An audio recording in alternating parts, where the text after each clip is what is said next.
Life Audio.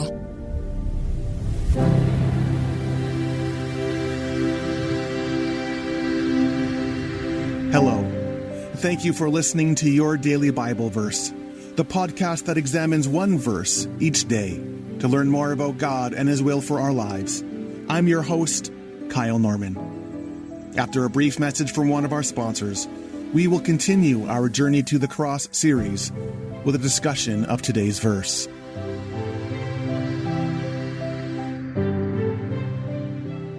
Hello, I'm Carol McCracken, and I'd like to invite you to join me and our team on the Your Daily Bible Verse podcast. This podcast examines one verse each day to learn more about God and His will for us. I'm excited to tell you about the new series the host team will share with you during this season of Lent.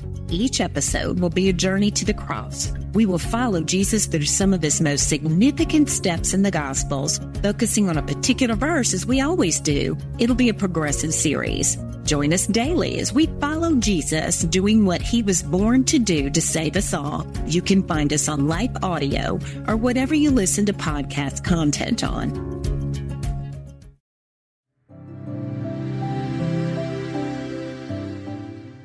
Today's verse can be found in John chapter 19, verses 17 through 18.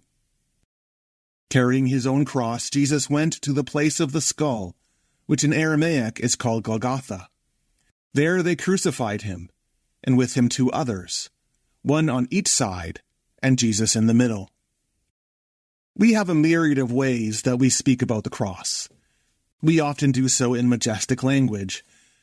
We might sing hymns stating that there is a green hill far away outside the city walls, and we might sing that we will cherish that old rugged cross. The rugged cross seems regal, nostalgic even. Contemporary worship does the same. We sing that the wonders of the cross will be our meditation. Or we might pray, "Lead me to the cross where we first met." The cross seems to be this place of loving interaction. It is something to be embraced, something to be delighted in even. Now, don't get me wrong, there is truth in all of this. Today, we see the cross as a symbol of faith. We place the cross on the walls of our home. We wear it on golded chains around our neck. We might even tattoo it to our skin. The cross is a declaration of our allegiance to Jesus. But have you ever really stopped to think about what the cross represents? We have to remember that in Jesus' day, the cross was not a quaint religious symbol. It was a tool of execution. It was reserved for those most deemed unworthy of any respect or dignity. The reason why Jesus dies on a green hill far outside the city walls was not because it was pleasant or scenic. No, it was a place where those crucified could be mocked. It was a symbol of how cut off they were from all of life, all of civility, all of love. The cross in the ancient world was a symbol of death and curse, not life and salvation.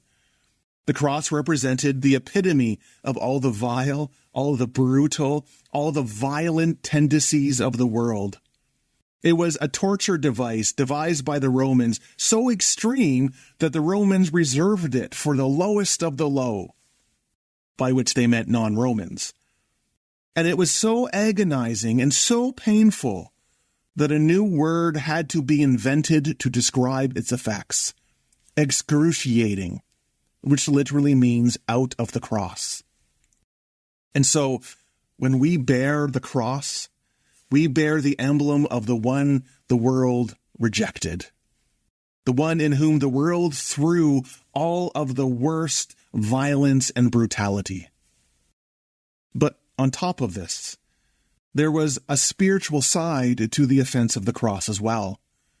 There's a line in the Old Testament that said, "Cursed is the one who was hung upon a tree." And so death by hanging in the ancient world was seen to be a sign that you were under God's curse in some way.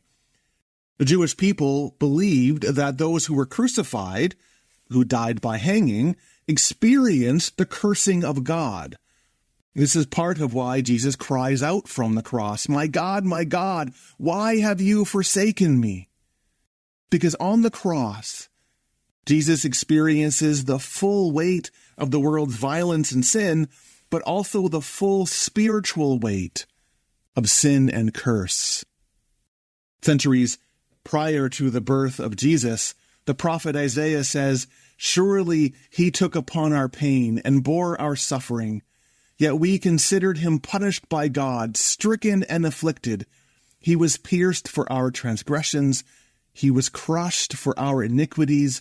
The punishment that brought us peace was on him, and by his wounds we are healed." Now the good news is that Jesus scorns these offenses of the cross. As he hangs between the thieves, forgiveness comes to us. Jesus takes all of the charges that is labeled against us for our sin, and he places it upon himself. He nails it to the cross. And so when we bear the cross, when we hang it around our necks or place it on our walls, we bear the emblem of the place where all of our sin, all of our condemnation, all of our spiritual self-destructions are placed. And so the cross is for us a triumph and a victory. It's no longer an image of death, but one of life and one of salvation. Jesus didn't take on the cross because it was beautiful or majestic. He didn't hang there because being crucified was something easy or dignified. No, Jesus took upon himself everything that makes us squirm, everything that makes us recoil, everything that makes us uncomfortable. And if we would just rest here, if we would tarry for a while before the cross, then we would uncover that the love of Jesus meets us in the places that make us uncomfortable, the places of our worry, the places of our anxiety, the places of our deep rejections. So take a moment and just sit with the cross. If you have it on your wall, maybe just sit before it and meditate upon it.